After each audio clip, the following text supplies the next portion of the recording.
This channel does not promote any violent, harmful, or illegal activities. All content provided by this channel is meant for an educational purpose only.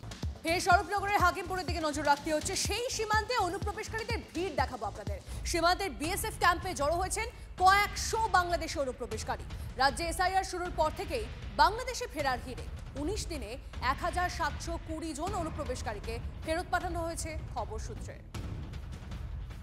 স্বরূপনগরে যে হাকিমপুর সীমান্ত এবং সেখানে যে BSF এর checkpost রয়েছে, outpost রয়েছে, তার বাইরেই কিন্তু এই ভিড়। যে কেউ 2 দিন কেউ 5 দিন ধরে অপেক্ষা করছেন যে তারা বাংলাদেশে ফিরবেন, তার কারণ দীর্ঘদিন ধরে তারা কিন্তু কলকাতা এবং পার্শ্ববর্তী রাজ্যগুলোতে কার্যত অনুপ্রবেশ করে এখানে কর্মসংস্থানের জন্য কাজ করছিলেন। এবার কিন্তু এসআইআর শুরু হওয়ার পরেই তারা কিন্তু বাড়ি ফেরার হিড়। এই চেকপোস্ট দিয়ে তাদের নিয়ে যাওয়া হবে। কোনো গাড়ি বা বাইকে করে যারা যাচ্ছে তাদেরকে কিন্তু পরীক্ষা করে তারপর যেতে দেওয়া হচ্ছে। কোথায় যাবেন? এখানে কোথায় ছিলেন? কত বছর আগে এসেছিলেন? কোনো উত্তর পাওয়া যাচ্ছে না এবং এইভাবেই কিন্তু একেবারে মুখে হাত দিয়ে মুখ নিচু করে মুখ ঢেকে তারা বসে থাকছেন। কোথাও একটা ভয় কাজ করছে হয়তো। দাদা, ভয়ের কিছু নেই, কোথায় যাবেন? এই হচ্ছে ছবিটা। একটা ফোঁটা কথা বলছেন না এবং মুখে রা শব্দটিও আনছেন না। আমি যতজনকে অ্যাপ্রোচ করছি তারা কিন্তু প্রত্যেকে তাদের মুখ ঢেকে কার্যত লুকিয়ে যাচ্ছেন। দিদি, কতদিন অপেক্ষা করছেন এখানে? কতদিন অপেক্ষা করছেন? কেউ কথা বলতে চাইছেন না এবং সারি সারি দেখো সবাই মুখ লুকিয়ে ফেলছেন, একেবারে মুখ নিচু করে ফেলছেন। এই ছবি ধরা পড়ছে। তারা কোনো মতে কিন্তু দেশে ফিরতে চান। এখান থেকে তারা অনুপ্রবেশ করে এসেছিলেন, সেটা স্বীকার করছেন অনেক সময়। দাদা, কোথায় ছিলেন এখানে? ভয়ের কিছু নেই, কোথায় ছিলেন এখানে? কিছু বলবেন না? কতক্ষণ অপেক্ষা করছেন? দাদা? কথা বলতে পারছেন না? কষ্ট হচ্ছে? এইভাবেই কিন্তু পরিস্থিতি। কেউ কথা বলতে চাইছেন না, কথা বলছেন না এবং প্রত্যেকেই কিন্তু ফিরতে চাইছেন, সেটা ঠিকই, কিন্তু ক্যামেরা দেখলে কিন্তু কোথাও ভয়ে সিটিয়ে যাচ্ছেন।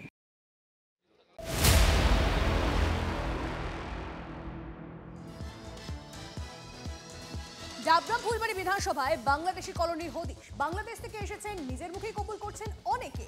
2002 এসআইআর সহ সরকারি কোনো নথি দেখাতে পারেননি অনেকে।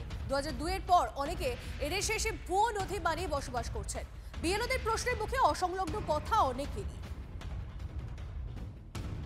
ডাবগ্রাম ফুলবাড়ি বিধানসভা এলাকায় এসআইআর কাজ শুরুর পর বিভাগে বহু মানুষ। এই এলাকায় যারা বসবাস করেন তাদের একটা বড় অংশের মানুষ 2002 সালে এখানে থাকতেন না। এসআইআর শুরু হওয়ার পর 2002 সালে তাদের ভোটার তালিকায় নাম কোথায় ছিল তা বলতে পারছেন না অনেকেই। বিএলওরা বলছেন এই যে ভোটাররা, এদের একটা বড় অংশ ডাউটফুল, কারণ এরা যেমন 2002 সালের নাগরিকত্ব সংক্রান্ত কোনো তথ্য দিতে পারছেন না, তেমনি কেউ কেউ আবার যে তথ্য দিচ্ছেন সেই তথ্য সন্দেহ তৈরি করছে। আমার হাতে যেমন একটা ফর্ম আছে, এই যেমন একজন ভোটার যিনি তার ফর্ম ফিল আপ করেছেন, বর্তমান ভোটার তালিকায় তার নাম আছে, কিন্তু 2002 সালে কোথায় তিনি ভোটার ছিলেন বা তাদেরকেও ভোটার ছিলেন কিনা, তাদের কোনো অভিভাবক, এই সম্পূর্ণ জায়গাগুলো কিন্তু ফাঁকা। এই ধরনের ভুরি ভুরি ফর্ম প্রত্যেক বিএলওর কাছে জমা পড়ছে। বিএলওদের কাছে জিজ্ঞাসা করলে কেউ বলছেন 50টা, কেউ বলছেন 60টা, কেউ বলছেন 100টা। এই ধরনের ভোটারের খোঁজ বিভিন্ন পার্টে মিলছে, যাদের নাম 2002 সালে ভারতের কোনো রাজ্যে ভোটার তালিকায় ছিল না। অর্থাৎ এই ধরনের ভোটাররা বাংলাদেশ থেকে এসেছিলেন, পরবর্তীকালে এ রাজ্যে ভোটার তালিকায় নাম তুলেছিলেন। এখন এসআইআর হওয়ায় তাদের নাম কাটা যেতে পারে, এই আশঙ্কা করছেন সেই ভোটারদের একটা বড় অংশ। ক্যামেরা দীপায়নের সঙ্গে প্রসেনজিৎ, TV9 বাংলা, ডাবগ্রাম ফুলবাড়ি। এই 2002 এর তালিকায় নাম নেই, এইরকম ভোটারের সংখ্যা কেমন এই এলাকায়?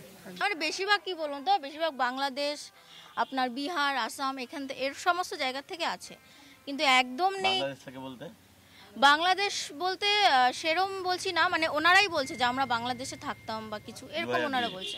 হ্যাঁ, ওনারা 2002 সেরকম কিছু কেউ অ্যাকচুয়ালি কেউ না মেনশনই করতে পারছে না ব্যাপারটা কারোর কাছে, মানে যারা ভোটার তাদের কাছে ব্যাপারটা ক্লিয়ার না যে ওনারা কোথা থেকে এসছে। হ্যাঁ, ভয় বলছে না, ঘাবড়ে যাচ্ছে, এরকম টাইপের। কেমন এসছে যে উনি ফর্ম টর্ম সব ফিল আপ করে দিয়েছে, আমি পরে যখন ওদেরকে ভেরিফাই করছি এটাকে ওনারা চুপ করে আছে। তখন আমি বলছি আপনাকে বলতে হবে যে এটাকে। তখন একবার বলছে উনি আমার কাকি হয়, তারপরে বলছে জেঠি হয়, তারপরে বলছে আমার মার মা হয়, মানে এরকম টাইপের। মানে ওনারা নিজেরাই বুঝতে পারছে না যে ওনারা কি বলবে। এখন ভোটার তাও বলছে না, তাও চুপ করে আছে, ঘাবড়ে যাচ্ছে। মানে ওনারা যদি নিজেরাই না বলতে পারে তাহলে আমরা কোথা থেকে বলবো? পারপ্লেক্সড হয়ে গেছে ব্যাপারটা নিয়ে, মানে হ্যাঁ কনফিউজ হয়ে গেছে, পারপ্লেক্সড হয়ে গেছে ওনারা, মানে এতটাই কনফিউশন হয়ে গেছে ওনারা ঠিক মতন কিছুই বলতে পারছেন। এরকম অনেক ভোটার্স আছে। অনেকবার ট্রাই করছি তো হয় না, কিন্তু আমরা ছিলাম আগে বাংলাদেশে ছিল।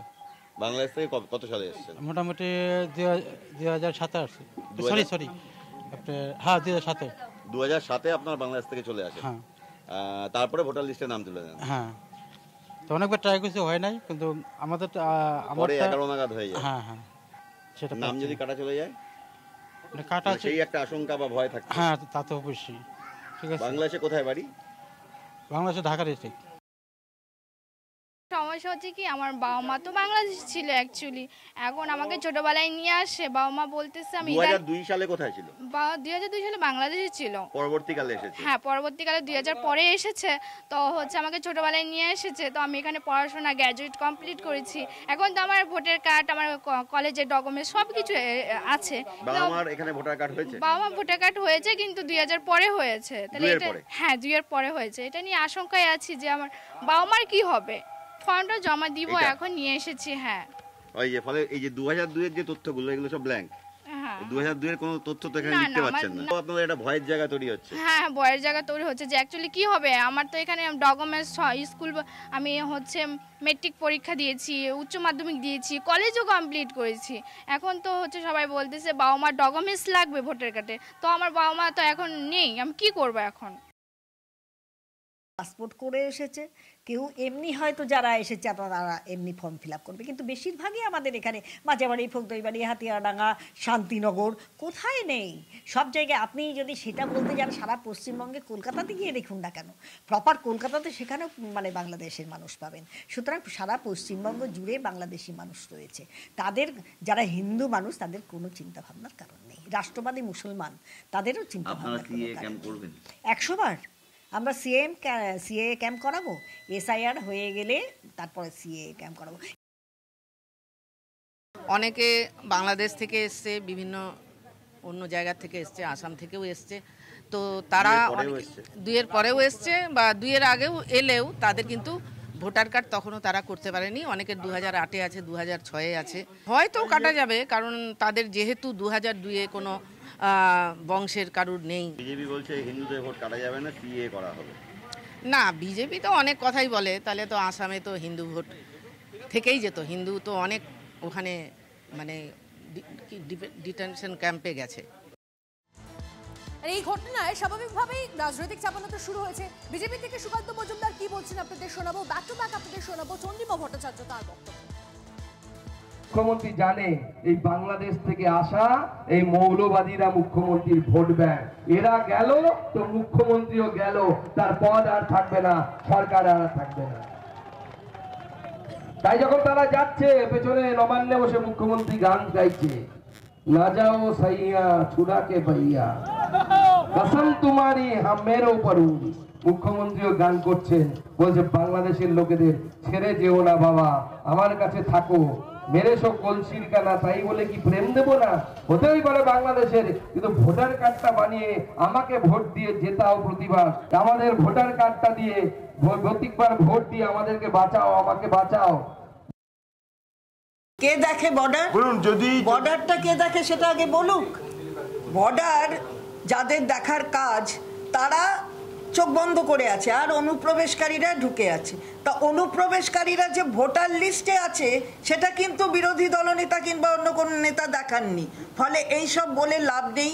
এমন একটা ট্রেনের ছবি দিয়েছেন, সেটা শিয়ালদা থেকে যাচ্ছে কোথায় মুর্শিদাবাদে, সেই ছবি চলে এসছে। যতক্ষণ স্যারের কথা প্রসঙ্গ ওঠেনি সেই ছবি তুলে বাজারে ঘোরাচ্ছে।